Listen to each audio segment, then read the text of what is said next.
Year मैं शिमला गया था, तो शिमला यूनिवर्सिटी के स्टूडेंट्स थे, उन्होंने गिफ्ट किया था मुझे। सो फाइनली इसका भी डेज आ गया यूज करने का।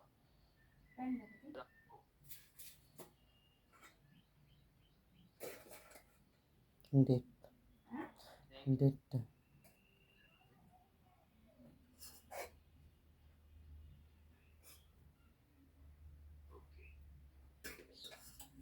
मॉडल हम लोग कवर करेंगे, ठीक है। सब लोगों तक आवाज पहुंच रही है? ऑडियो वीडियो क्लियर है? नीलम अप्लाई करिए। फ्रेंड्स में हमने जो डेटा मॉडल है उसको देखा, जो टाइम दीजिए आज का आगे बढ़ते।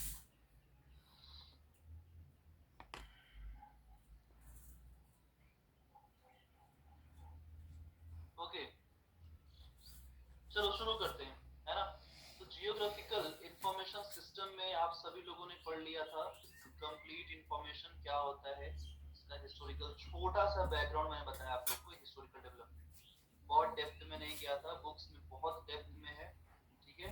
हमने इसके बारे में पढ़ा कि ये किस तरीके से वर्क करता है, क्यों हमारे लिए इतना इम्पोर्टेंट है ना। इसके कंपोनेंट्स को हमने देखा। कंपोनेंट्स में हमने जो डेटा मॉडल है उसको देखा, जिसमें हमने स्पेशियल ऑब्जेक्ट और फील्ड बेस्ड मॉडल को हमने समझने की कोशिश की। इसमें हमने वेक्टर और रास्टर डेटा मॉडल को भी समझा। Raster data model, vector data model दोनों ही बहुत इंपॉर्टेंट है, ठीक है। इसी में स्पेगेटी मॉडल भी था जो काफी इंपॉर्टेंट है, भी हमने देखा। आप लोग इसे एक बार गो थ्रू जरूर कर लेना थोड़ा सा। अभी हम पढ़ेंगे, देखिए 2 स्लाइड है, लेकिन दोनों स्लाइड बहुत इंपॉर्टेंट है। मैं बता रहा था आपको कि जो रास्टर डेटा मॉडल है उसके एडवांटेज और उसके डिसएडवांटेज, फिर वही वेक्टर डेटा मॉडल के एडवांटेज और डिसएडवांटेज। पिछले 2-3 एग्जाम्स में आप देखोगे ना, तो यहाँ से काफी क्वेश्चंस पूछे गए हैं। अगर आप 2-3 एग्जाम्स को ध्यान में रखें तो। मास्टर्स नहीं हुआ है वो कर सकते हैं, जॉब के लिए अप्लाई के पास भी है। हाँ बिल्कुल, देखिए इंडिया में मेजॉरिटी ऑफ जॉब तो ग्रेजुएशन की बेस पर होता है।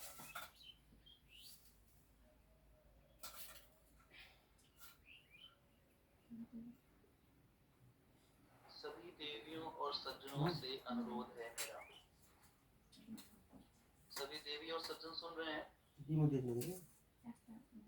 तो सभी देवियों और सज्जनों से अनुरोध है, ठीक है। क्या अनुरोध है वो देख लीजिए, कि मैंने पहले ही कह दिया आप लोग को, ये वाला course geography of India and models and theory of geography, आप सभी लोग जो पहले की क्लासेस हैं उनकी रिकॉर्डिंग देख करके पूरा करेंगे। क्यों? क्योंकि अब समय नहीं है कि इन कोर्सेज को पूरा किया जा सके, समय बहुत कम दिया है ना, इसलिए हम इनके ऊपर एमसीक्यूज करेंगे। आपकी क्लास कवर अप हो जाएगी एमसीक्यूज के थ्रू, आप यहाँ से क्लासेस कवर कर लीजिए, ठीक है। कुछ भी अलग नहीं पढ़ाऊंगा, सेम पढ़ाऊंगा जो पहले पढ़ाया वही। हाँ, हर बार कुछ नया होता है पढ़ाता हूँ तो, लेकिन अब पढ़ा नहीं रहा हूँ तो वही आपको पढ़ना, ठीक है।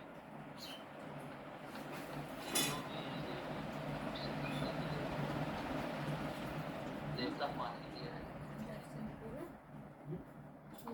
आवाज बहुत अच्छी आ रही है, ठीक है। नेटवर्क क्लियर नहीं आपका। चलो शुरू करते हैं।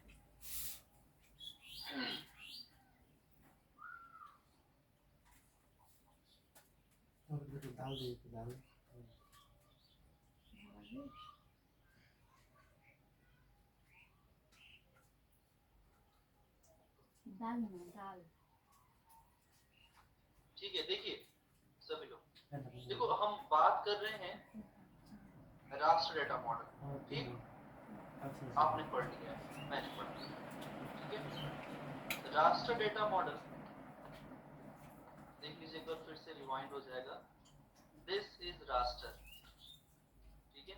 इसे हम राष्ट्र डेटा मॉडल कहते हैं। राष्ट्र डेटा मॉडल का जो आइडेंटिफिकेशन है वो क्या है, मैंने पढ़ाया था ना। 3 वर्ड आपको याद रखने हैं। क्या?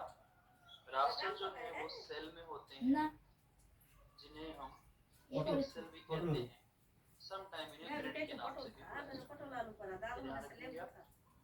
पिक्चर आप देखिए, ठीक है, पिक्चर आप देखिए और पिक्चर देख करके आप बता सकते हैं कि yes this is raster, this is ठीक है। हाँ लेबू अच्छा तुमसे लेबू दिया था। अब देखिए मैं जीआईएस में बहुत एक्सपर्ट तो नहीं हूँ, बट आई एम ट्राइंग कि मैं आप लोग को मोटी मोटी बातें पढ़ा सकूँ जो एग्जाम में आती है, ठीक है। मैं यहाँ पर आपको डिग्री कोर्स नहीं करा रहा, मैं कोशिश कर रहा हूँ कि मोटी मोटी बातें आप लोग को पढ़ा सकूँ जो ज्यादा इम्पोर्टेंट है एग्जाम। आपको जान करके हैरानी होगी कि जब मैं मास्टर्स में जीआईएस पढ़ रहा था, remote sensing was quite good, मतलब इसमें पढ़ने में दिलचस्पी आती थी।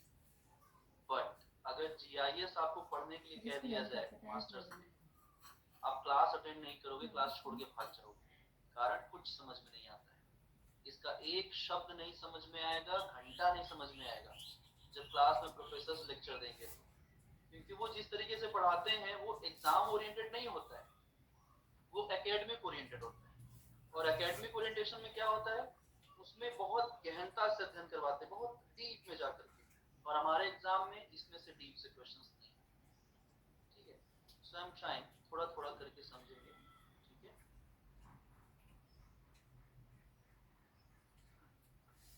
एक बार रिफ्रेश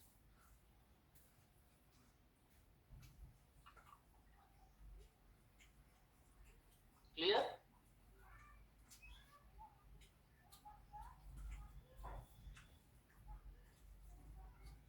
चलो ओके, मैं चैट हो दे रहा हूँ विराम थोड़ी देर के लिए, ठीक है। तो सेल, पिक्सल, ग्रिड, अभी जैसे कृष्णेंदु ने कहा डीएन वैल्यू, अगर डीएन वैल्यू पढ़ने बैठेंगे तो भाई समझ में नहीं आएगा आधे लोग को, इसलिए मैं वो शब्द ही नहीं इस्तेमाल करूंगा, ठीक है। चलो अब समझते हैं हम रास्टर डेटा मॉडल के एडवांटेज, क्या इसके फायदे हैं, ठीक है। सब कुछ प्रैक्टिकल है, कुछ भी ऐसा नहीं है जो अनप्रैक्टिकल है, ठीक है। देखिए एक तो आपको ये समझना है कि इसका जो डेटा स्ट्रक्चर होता है काफी सिंपल होता है। सिंपल का मतलब आप ऐसे समझिए कि आप इसे ध्यान से देखो, है ना, आप इसे ध्यान से देखो, आपको ये समझ में आ रहा होगा कि ये जो पूरा एंटायर ग्रिड है, इस ग्रिड में अगर आपको कोई भी इंफॉर्मेशन इनपुट करना है ना, आपको इंफॉर्मेशन डालना है, तो आपको कुछ नहीं करना है, सिर्फ उस पर्टिकुलर नंबर, चाहे वो कॉलम हो या रो हो, किसी भी एक को आपको पकड़ना है, ठीक है। एक्स और वाई वाली जो कॉलम्स हैं आपको उनको कवर करना है, जैसे इसमें देख लीजिए,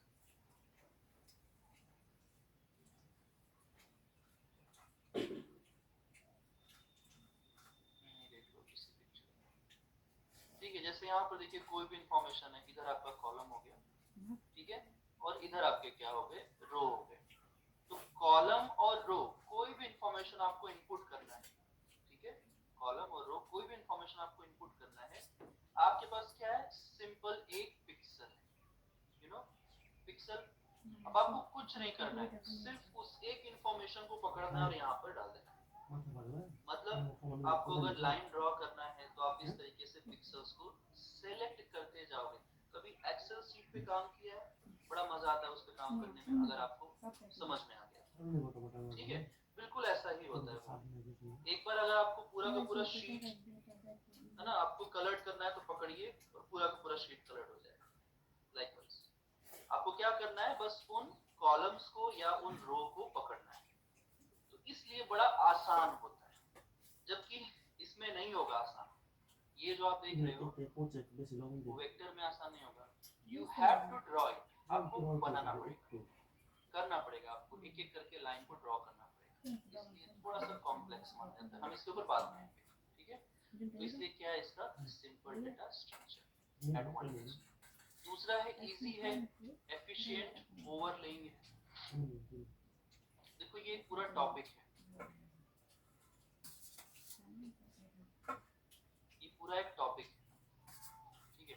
ये किसमें आता है, ये आता है आपके जीआईएस के जो सीक्वेंसिंग होते हैं, कैसे वो वर्क करता है, किसके अंडर में हम पढ़ते हैं। मैं ये कंटेंट तैयार कर रहा था, ठीक है, ये मुझे पढ़ाना है आप लोग को, मैं इसी की बात कर रहा था कि ये एक लास्ट क्लास होगा इसमें, और आपका GIS फिनिश हो जाएगा, ठीक, जो एग्जाम में पूछे जाते हैं। तो इसमें हम पढ़ेंगे ओवरलेइंग वगैरह को भी काफी अच्छे से समझाऊंगा, ठीक है।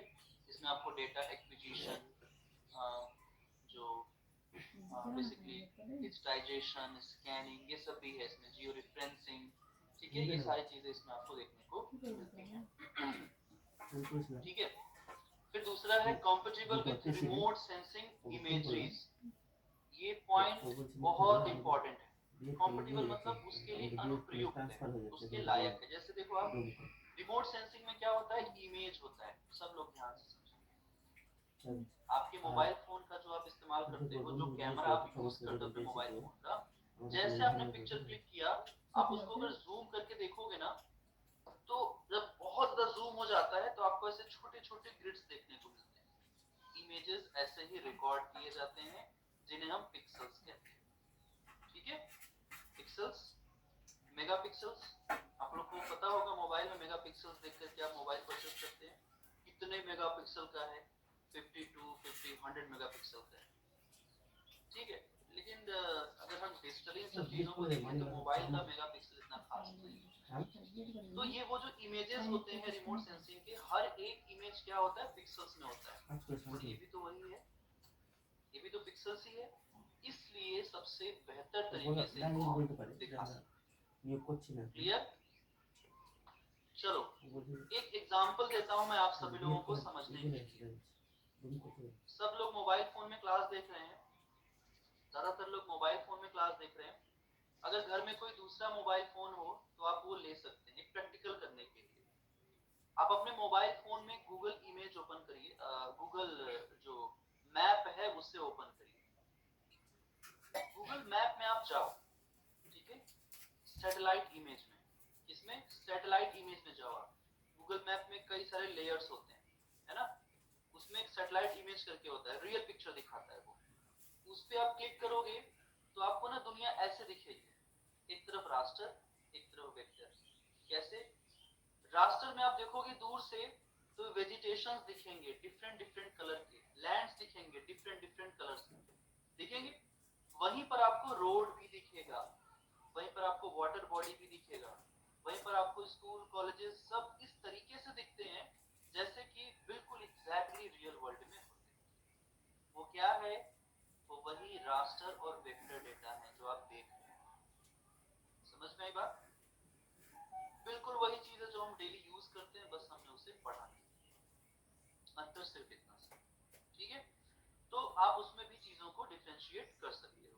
तो यहाँ पर क्या है, ये रिमोट, इतना ध्यान रखना है आप लोग को, रिमोट सेंसिंग के इमेजेस के साथ बिल्कुल सही सटीक को इस्तेमाल कर सकते हो। क्योंकि डिफरेंट फॉर्म जो आप लैंडफॉर्म्स आप देखते हो, है ना, जैसे सैटेलाइट के इमेज हो गए, और उन सैटेलाइट इमेज जो फील्ड के डेटा होते हैं, real world field data, real world, उसको हम इसमें बेहतर तरीके से दिखा सकते हैं। High spatial variability is efficiently represented, spatial analytical operations are faster। Faster क्यों है? एक तो आपको स्पेशल वेरिएबिलिटी बहुत ही आसानी से देखी जा सकती है। स्पेशल वेरिएबिलिटी का मतलब ये होगा कि स्थानीय जो विषमताएं होती हैं उनको आप इजीली वेरीफाई कर सकते हो। देखो आप यहाँ पर इस पिक्चर में दिख रहा है, different type of coloured landforms दिख रहे हैं, दिख रहे हैं। अब ये ऑपरेशन आपको अगर सही तरीके से समझना हो तो आप इसे मतलब पिक्चर में देख करके आइडेंटिफाई कर सकते हैं। एग्जैक्टली वेक्टर डेटा भी यही करता है, दोनों मिलकर के करते हैं। बट यहाँ पर आपको, है ना, डिफरेंट कलर्स को मैनुअली या अगर आप ऑपरेशन करते हैं तो वहां पर आपको कुछ सिस्टमैटिक तरीकों से करना पड़ता है। बट यहाँ पर सेम पिक्सल्स है, एक पिक्सल्स यूज करिए, सारा एरिया आपका कवर्ड, क्योंकि आपको कॉलम और रो के बीच में बस उन पिक्चर्स को, उन इंफॉर्मेशंस को फिल अप करना है, ठीक है। उसके बाद देखिए, efficient to represent continuous data. Surfaces को अगर आपको दिखाना है, धरातल को, तो कॉन्टिन्यूअस फॉर्म में ये इजीली दिखा जा सकता है। ये पॉइंट भी एग्जाम में पूछा जा चुका है जो मैं आपको बता रहा हूँ। एक तो रिमोट सेंसिंग के लिए सबसे अच्छा टाइप ऑफ डेटा मॉडल है रास्टर, ठीक, और दूसरा ये कॉन्टिन्यूअस डेटा को दिखा सकता है इजीली। लाइकवाइज आप यहाँ पर देखो, कॉन्टिन्यूअस डेटा मतलब जैसे कोई भी इंफॉर्मेशन है, आपको क्या करना है, आपको क्या करना है, आपको सिर्फ उस इंफॉर्मेशन को इन पिक्सल्स में फिल करते चले जाना है, तो एक कॉन्टिन्यूटी बनी रहती है, ठीक है। एक जो समानता है वो आपको देखने को मिलेगी वहां पर सेल्स में, in the form of cells. इसके बाद है location specific data collection is easy. जैसे लोकेशन स्पेसिफिक मतलब जैसे कोई भी लोकेशन, कोई भी एरिया अगर आपको स्पॉट करना है मैप के ऊपर, तो आप उसको इजीली वहां पर स्पॉट कर सकते हैं। जैसे ये देखो ये सेल्स है, मान लीजिए ये एटीएम है या ये बैंक है, अगर आपको दिखाना है तो आपको ना उन कोऑर्डिनेट्स को नहीं ढूंढने की जरूरत है, आपके इस मैप में ऑलरेडी जियो रेफरेंसिंग हो चुकी होती है।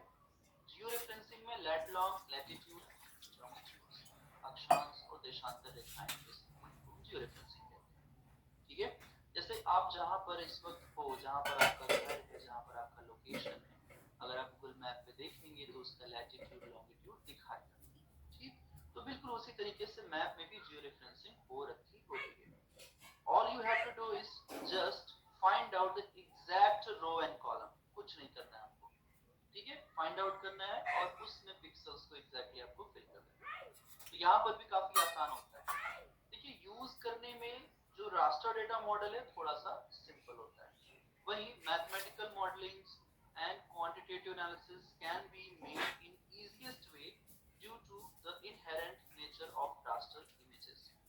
मतलब बेसिकली इसमें हम अगर किसी तरीके की मॉडलिंग सिर्फ पिक्चर्स में ही नहीं, इनफैक्ट अगर हम किसी तरीके का डेटा स्ट्रक्चर का इस्तेमाल करते हैं, किसी खास मैथमेटिकल इक्वेशंस का यूज करते हैं, तो चूंकि ये सेल्स मैनर में होता है इसलिए सेल्स को आइडेंटिफाई करना बड़ा आसान होता है, इसलिए इस तरीके के ऑपरेशंस को करना ही उतना सरल होता है। सो रास्टर डेटा मॉडल के एडवांटेज जो है वो वेक्टर डेटा मॉडल की तुलना में अगर हम देखें तो काफी बेहतर आपको देखने को मिल जाएंगे। सिर्फ एडवांटेज ही नहीं है, कुछ इसके डिसएडवांटेजेस भी हैं, समझ लेते हैं। सबसे बड़ी बात क्या है कि इसका डेटा वॉल्यूम, मतलब जब ये इमेज रेडी होता है, ठीक है, जब इसे हम प्रोड्यूस करते हैं और एक तरीके से रेडी टू यूज करते हैं, तो इसके फाइल का जो साइज होगा वो काफी बड़ा बन जाता है। इसका कारण भी है, क्या कारण है, क्योंकि कोई भी इमेज अगर आप इसमें ड्रॉ करोगे तो वो पर्टिकुलर इमेज अपना एरिया तो यूज करेगा ही करेगा, जो अनयूज्ड एरिया है वो भी आपको मार्क करना पड़ेगा। और पिक्सेल्स सेल्स में क्या होते हैं, वो एरिया क्या करता है, स्पेस एक्वायर करता है, स्पेस लेता है, और उसी स्पेस, स्पेस मतलब जैसे है ना उसका साइज क्या है, स्पेस मतलब साइज। जैसे मान लीजिए 2 GB 4 GB 6 GB 8 GB का साइज का आपका पेन ड्राइव होता है, तो अगर ये पिक्चर 4 GB का हुआ तो 4 GB एरिया आपका पेन ड्राइव ये ले लेगा। तो साइज का, इसके फाइल का साइज काफी बड़ा होता है, क्योंकि इसमें आपको सारे जो पिक्सल्स होते हैं फिलअप करने होते हैं, ठीक है। ये पूछा है, इसके डिसएडवांटेज में ध्यान रखिए, हमेशा अपोजिट करके पूछता है कि जो रास्टर डेटा मॉडल है उसके फाइल का साइज क्या होता है, स्मॉल होता है, कॉन्ट्राडिक्टरी हमेशा पूछेगा आपसे। वैसे ही रास्टर डेटा मॉडल कहेगा कि they are not compatible with the remote sensing images, मतलब रिमोट सेंसिंग के जो इमेजेस होते हैं उसमें इनका इस्तेमाल नहीं कर सकते, जबकि कर सकते, ऐसे घुमा करके पूछता है क्वेश्चन। देन देखिए इसका नेक्स्ट डिसएडवांटेज क्या है, all the objects are series of pixels, सब कुछ पिक्सेल्स में रहेगा, no identity for discrete object other than point pixels, है ना, मतलब बिना आपको पिक्सेल्स के कोई भी इंफॉर्मेशन इसमें आप इनपुट नहीं कर सकते। जैसे वेक्टर में क्या होता है, आपको कुछ भी पॉइंट अगर दिखाना है तो आप सिंपली एक पॉइंट का यूज कर सकते हो, आपको लाइन ड्रॉ करना है तो दो पॉइंट के बीच में लाइन ड्रॉ कर सकते हो, बट अगर यहाँ पर आपको ऐसा करना है you have to use entire that cell और ड्रॉ को पूरा यूज करना पड़ेगा। पॉइंट भी अगर आपको बनाना है ना तो वो पूरा का पूरा यूज करना पड़ेगा। है आसान, लेकिन ये इसका डिसएडवांटेज भी है, ठीक है। इसके बाद देखिए तीसरा क्या इसका डिसएडवांटेज है, कार्टोग्राफिक आउटपुट क्वालिटी लो होती है इसकी। क्यों, कार्टोग्राफी में क्या होता है, कार्टोग्राफी में हम क्या करते हैं, कार्टोग्राफी में हम पॉइंट्स का, लाइंस का, एरिया या पॉलीगन का यूज करते हैं, और सिंस ये बेहतर संबंध मतलब कि बेहतर रिलेशन एस्टैब्लिश कर सकता है with the remote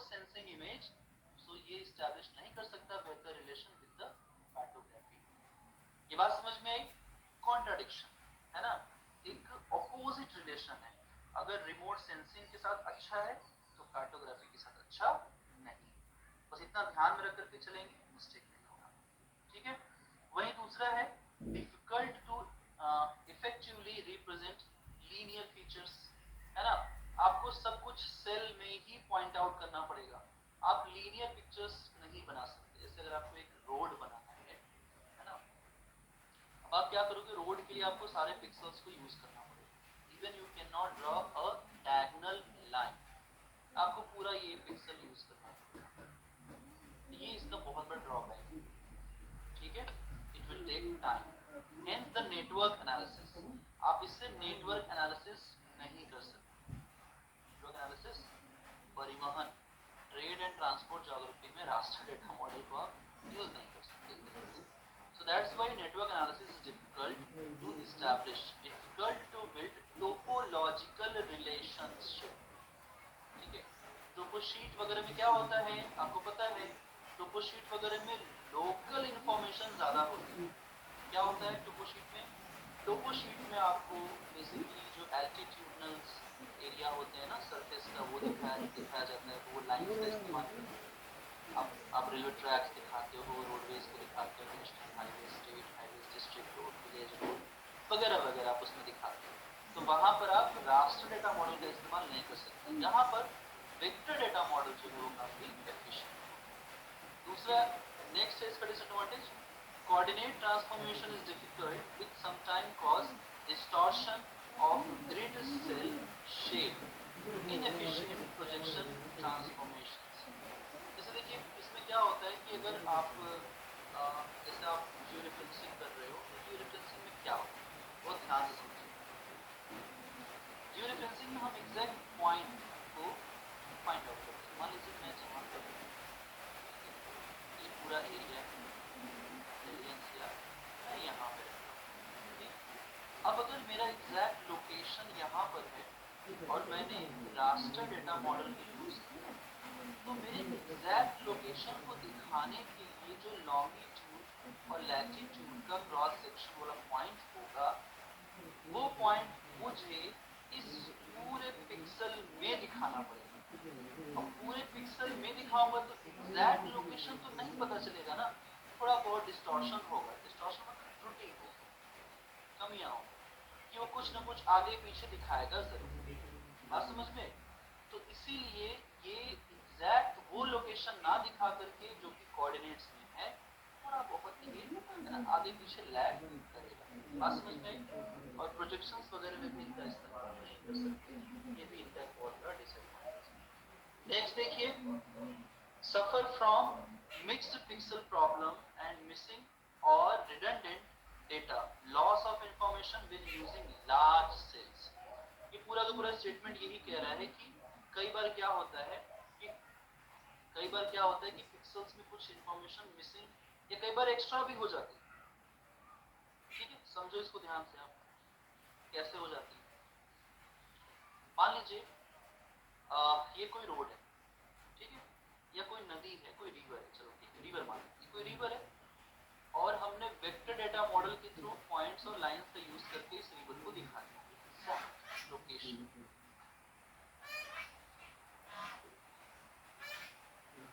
what happened, stuff हो रहा है।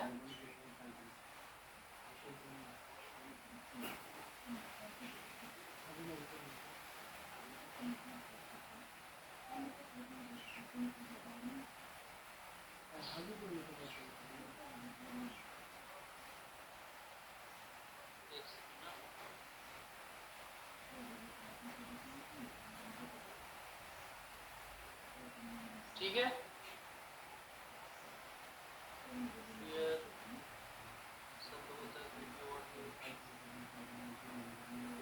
ओके ठीक है, आगे समझते हैं। जो मैं बता रहा था फ्लो में था, दिमाग से उतर से। देखो मान लो कोई रिवर है और ये कुछ स्टेट से होकर के गुजर रही है, ठीक है। मान लीजिए मैं बात कर रहा हूँ कावेरी रिवर कर्नाटका से पहुँच गई केरला, उसके डिस्ट्रीब्यूटरीज, फिर तमिलनाडु पहुँच गई, फिर पुडुचेरी ऐसे पहुँच गई, पहुँच गई।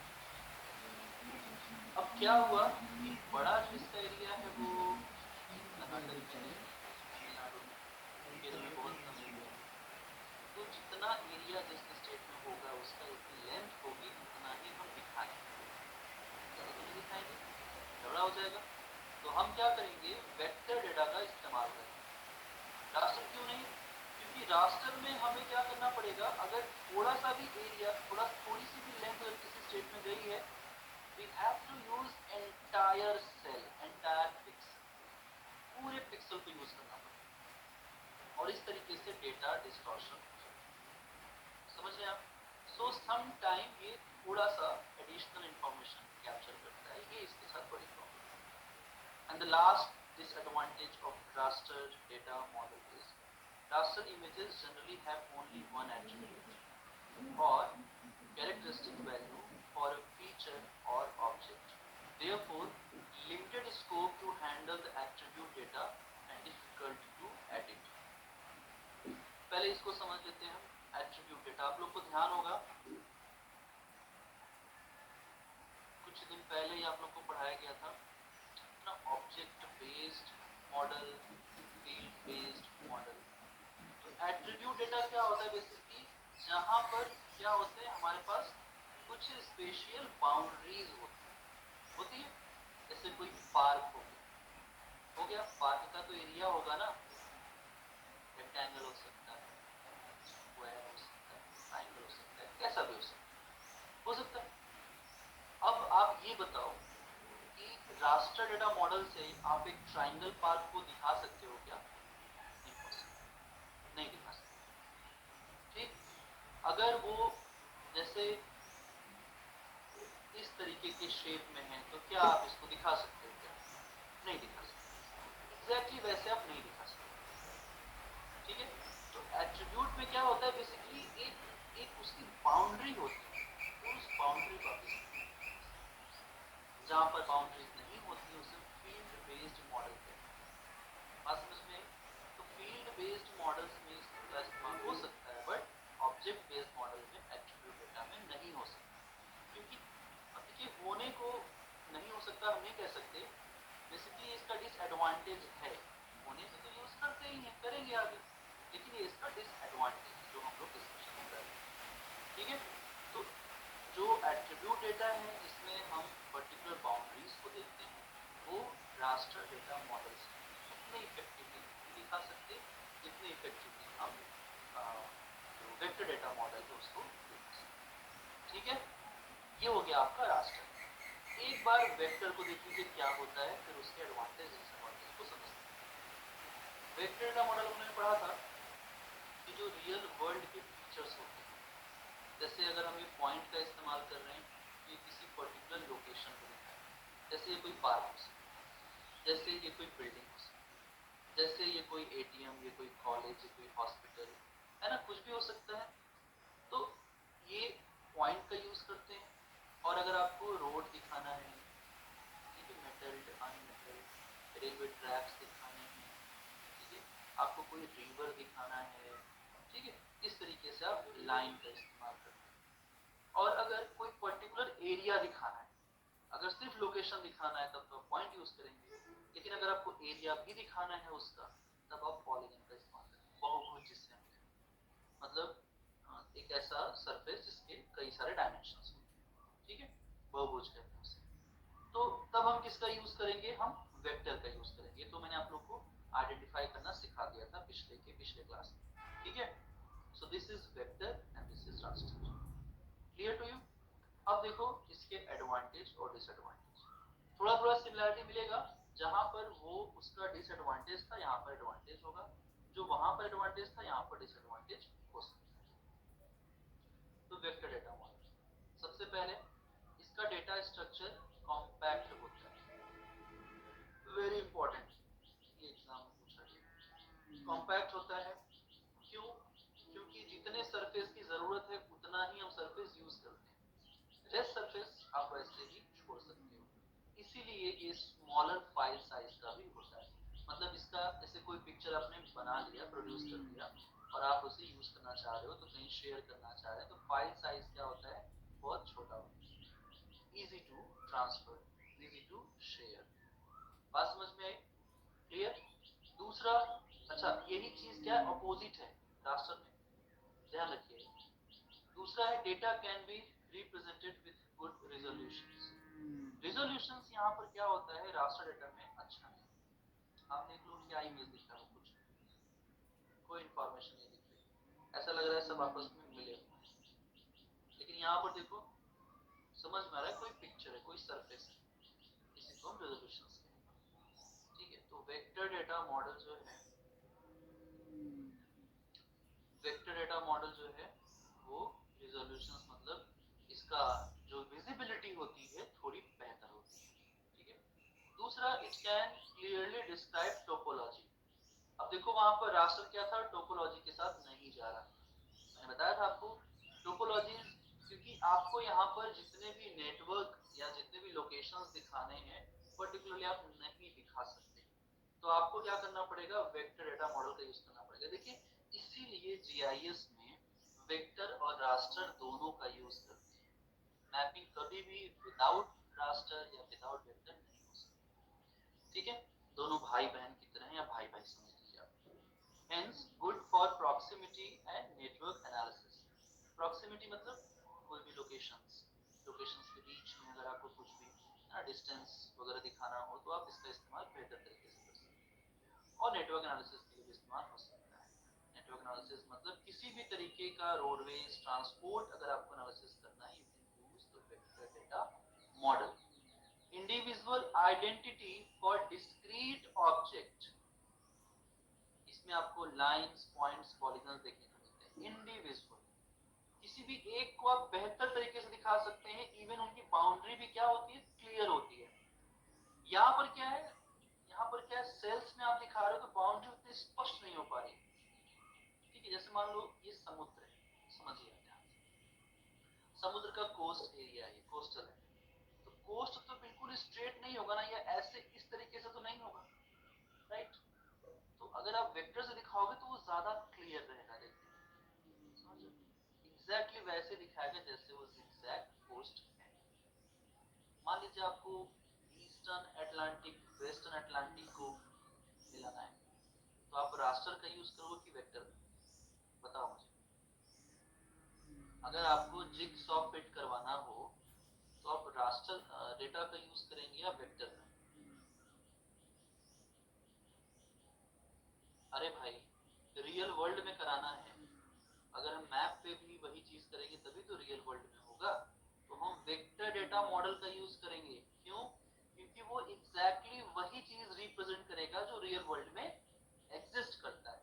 जो रियल वर्ल्ड में एग्जिस्ट करता है नहीं उसको हम कैसे मेल मिलाप करवाएंगे उसमें, इसीलिए वेक्टर डेटा मॉडल जो है ज्यादा बेहतर है। ठीक है, बात समझ में आई? आगे देखते हैं। Spatial adjustment of data is easy with utilization of techniques such as rubber sheeting, affines, etc. देखो बेसिकली क्या है, जब आप किसी भी तरीके के डेटा का इनपुट करते हैं जो कि हमें पढ़ना है, sequencing sequences of JS activities में, इसमें हम डेटा को का इनपुट करते हैं, डेटा एक्विजिशन करते हैं इस तरीके से, तो उसमें हम क्या करते हैं, डिफरेंट तरीके के जो टेक्निक्स उनका इस्तेमाल कर सकते हैं। यहाँ पर आप एडजस्ट कर सकते हो, but in raster data model you can not adjust it, जो जहां पर है वो वहीं पर है। ठीक है, इसके बाद graphic output in small scale as well as large scale gives a good accuracy, accurate map output देता है। एक्यूरेसी थोड़ी अच्छी है इसकी क्योंकि जो इसका ग्राफिकल फीचर आप देख रहे हो ज्यादा बेहतर होता है। जैसे मैंने भी एग्जांपल दिया आपको, है ना, कोस्ट को मैच कराने का, जिगसॉ फिट का, तो यहाँ पर जो एक्यूरेसी है ज्यादा बेहतर आपको मिलेगी, जबकि रास्टर में ऐसा आपको बेहतर एक्यूरेसी नहीं मिलती। वहीं geographic location of entity accurate, exactly मैंने जैसे आपको कहा कोऑर्डिनेट्स, तो कोऑर्डिनेट्स यानी कि जहां पर है एग्जैक्टली वही पॉइंट आप वहां पर दिखा सकते हैं। यहाँ पर किसी भी तरीके का डिस्टॉर्शन लोकेशन में, कोऑर्डिनेट्स में नहीं होता है। क्लियर है ना? चीजों को समझते चलिएगा गाइस। ठीक है, जिस किसी को भी ना समझ में आए इस क्लास की पूरी रिकॉर्डिंग एक बार देख लीजिएगा, सब कुछ क्लियर हो जाएगा। ठीक है, एफिशिएंट फॉर टोपोलॉजिकल रिलेशनशिप, अभी हमने पढ़ा था कि टोपोलॉजिकल रिलेशनशिप के लिए रास्टर डेटा नहीं होता है। क्यों नहीं होता है? क्योंकि टोपो शीट्स में जनरली हम नेटवर्क एनालिसिस या जो लोकल इंफॉर्मेशन होता है हम उनको दिखाते हैं। जैसा कि मैंने आपको कहा कि लोकली बहुत सारी चीजें होती हैं, जैसे आपको घर दिखाना है, सेटलमेंट्स दिखाना है, ठीक है, आपको हॉस्पिटल्स दिखाने हैं, कॉलेजेस, स्कूल्स दिखाना है, राशन की दुकान दिखाना है, शॉप्स दिखाना है, रोड दिखाना है, रेलवे के ट्रैक्स दिखाने हैं, वाटर बॉडी दिखाना है, नदियों को दिखाना। तो इन सभी को एक्यूरेटली हम किससे दिखा सकते हैं? पॉइंट, लाइन, पॉलीगन से, यानी कि वेक्टर डेटा मॉडल से। क्लियर? ठीक है। Then modernising and generalisation of entities are possible. मतलब बेसिकली जो भी हम इनपुट कर रहे हैं उनमें किसी भी तरीके का अगर आप ट्रांसफॉर्मेशन करना चाहते हैं, कोई एडिटिंग करना चाहते हो, ठीक है, आप उसको जनरल तरीके से कर सकते हैं और एक्सप्लेन कर सकते हैं। Easy handling of attribute data, ये मैंने आपको बताया कि एट्रीब्यूट डेटा में क्या होता है? बाउंड्री होती है। तो विदाउट बाउंड्री, अगर बाउंड्री होगा ही नहीं एग्जैक्टली जैसा वो एग्जैक्टली मैप पे दिखता है रियल वर्ल्ड में, जैसे कोई नदी है या कोई लेक है मान लीजिए, ठीक है, कोई लेक इस तरीके से दिखता है, तो आप इसको वेक्टर से ही दिखा सकते हैं, आप इसे रास्टर से नहीं दिखा सकते, क्योंकि रास्टर क्या करेगा? इसको डिवाइड कर देगा सेल्स में। अब हर सेल में क्या होगा? थोड़ा थोड़ा इंफॉर्मेशन होगा, ठीक है, थोड़ा सा यहाँ पर होगा, थोड़ा सा यहाँ पर होगा, लेकिन इस्तेमाल क्या करेगा? पूरे सेल को करेगा, उसे ब्लैंक नहीं छोड़ेगा, पूरे सेल को करेगा। लेकिन यहाँ पर क्या है? ये उतना ही जगह, उतना ही एरिया यूज करेगा जितना की जरूरत है। बात समझ में? And then easy to edit है, एफिशिएंट प्रोजेक्शन ट्रांसफॉर्मेशंस, जो कि पॉइंट, लाइन, पॉलीगन्स हैं, तो आप यहाँ पर इसका इस्तेमाल कर सकते हैं। Coordinate transformation techniques such as linear transformation, singularity transformations and affine transformations could be done easily। Basically जब हम डेटा प्रोसेस करने के ऊपर आते हैं तो वहां पर आप डिफरेंट तरीके के जो ट्रांसफॉर्मेशन, जो बदलाव हैं, जो चेंजेस हैं, वी कैन से ट्रांजिशंस, ठीक है, हम वो कर सकते हैं यहाँ पर, but in raster data model we can not do this. ये इसके कुछ एडवांटेजेस हैं, सारा नहीं पूछेगा एग्जाम में, सब नहीं पढ़ने की जरूरत है, लेकिन कुछ कुछ चीजें बहुत इंपॉर्टेंट है। जैसे मैं बता दूं आपको, एक तो इसका ये फाइल साइज याद रखें, इसका रेजोल्यूशन बेहतर होता है, इसके अलावा टोपो शीट के लिए बेहतर है, इसीलिए टोपोलॉजिकल रिलेशनशिप भी अच्छी होती है। इसके अलावा आप देखेंगे इसमें कि जो एट्रीब्यूट डेटा है ना, ये पढ़ा था हम लोगों ने, एट्रीब्यूट डेटा के लिए ये सबसे अच्छा होता है। इस तरीके की चीजों को आप याद रखना। अब आते हैं इसके डिसएडवांटेज की तरफ, मतलब जो एक तरीके से वेक्टर डेटा मॉडल में कुछ डिस्टॉर्शन समझ लीजिए आप। डेटा स्ट्रक्चर थोड़ा सा कॉम्प्लेक्स हो सकता है। जैसे अगर आप कोई पिक्चर ड्रॉ कर रहे हो इस तरीके से, अगर आप ड्रॉ कर रहे हैं तो may be it will be possible कि जितना ज्यादा इंफॉर्मेशन रहेगा उतनी ज्यादा कॉम्प्लेक्सिटी रहेगी। जैसे आज सुबह वाली क्लास, जो 12 की क्लास हुई थी, उसमें आप लोगों को बताया था, जो आपसे पूछा गया था प्राइमरी, सेकेंडरी, टर्शियरी और एंड हायर ऑर्डर ऑफ जो इमेज इंटरप्रिटेशन से रिलेटेड आया था, हाँ, कॉम्प्लेक्स, कि जितना ज्यादा इंफॉर्मेशन होगा पिक्चर में, डेटा स्ट्रक्चर उतना ही कॉम्प्लेक्स होगा। जैसे ये पूरा पिक्चर एक है और यहाँ पर आपको सिर्फ और सिर्फ क्या पढ़ने? स्कूल्स पढ़ने, तो हमने लोकेट कर दिया भाई इस एरिया में सिर्फ स्कूल्स। लेकिन अब कहे कि इसी पिक्चर में आप क्या करो? हॉस्पिटल भी लोकेट करो, इसी में आप lower order, higher order services जो हैं शॉप के, वो भी इसी में आप मेंशन करो, इसी में रेलवे ट्रैक्स भी दिखाओ, रेलवे स्टेशन भी दिखाओ, बस अड्डे भी दिखाओ, तमाम तरह की इंफॉर्मेशन। तो जितना ज्यादा इंफॉर्मेशन ऐड होता जाएगा, डेटा स्ट्रक्चर कॉम्प्लेक्स होता जाएगा। समझ में आई बात?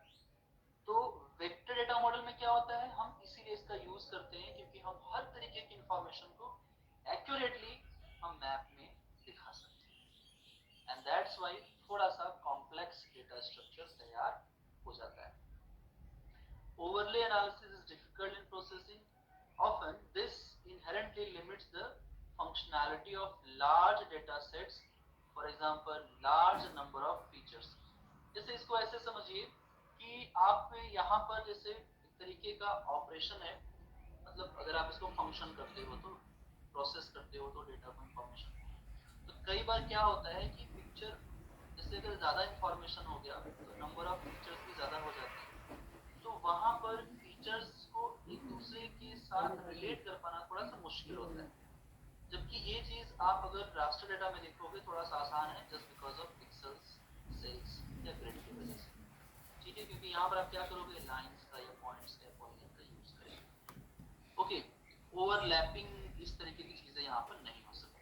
देन है डेटा कलेक्शन में भी एक्सपेंसिव वेक्टर डेटा मॉडल में।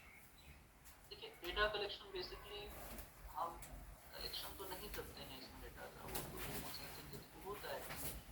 तो अगर इस तरीके से हम वेक्टर शिफ्ट करेंगे, मतलब सिर्फ लाइन पॉइंट पॉलीगन को ही करेंगे, तो वहाँ पर सिंगुलर यूज होता है, मतलब एक ही काम को एक टाइम पे आप अंजाम दे सकते हैं, कर सकते हैं, ठीक है। इसलिए थोड़ा सा टाइम टेकिंग, कंज्यूमिंग होता है। हाई रिजोल्यूशन होता है इसमें, हाई रिजोल्यूशन कलरिंग शेडिंग है ना, ये भी टाइम कंज्यूमिंग, मतलब इसमें समय लगता है, एग्जाम्पल समय लगता है जब आप इस्तेमाल करेंगे इसको लाइन बनाएंगे, बाकी की दुनिया का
जहाँ पर पिक्सल है, जहाँ पर पिक्सल वो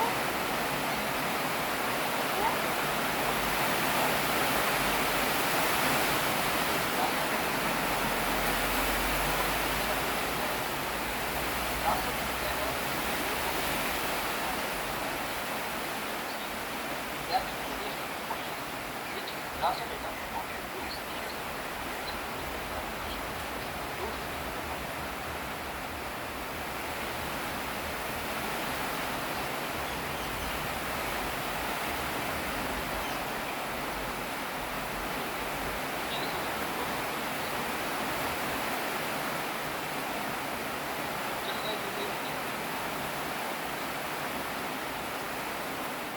नहीं नहीं नहीं देखो ऐसा कुछ नहीं है। This individual cannot use, आप सिर्फ रास्टर डेटा नहीं यूज कर सकते, हमें दोनों को एक साथ मर्ज करना पड़ता है, तब जाकर के फाइनल पिक्चर आता है, समझे? जैसे जैसे अगर हमने इसको इसके साथ मर्ज नहीं किया, जो एक्चुअल इन्फॉर्मेशन वो करेंगे डिस्प्ले संपूर्ण जानकारी देंगे, तो हम बिना वेक्टर के रास्टर को और बिना रास्टर के वेक्टर को फाइनल पिक्चर जब आता है, ठीक है?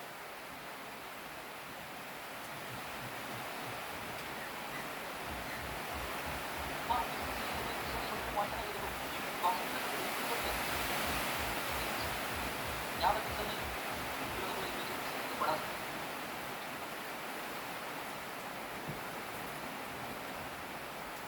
चलो वो चलिए दोबारा क्लास में ठीक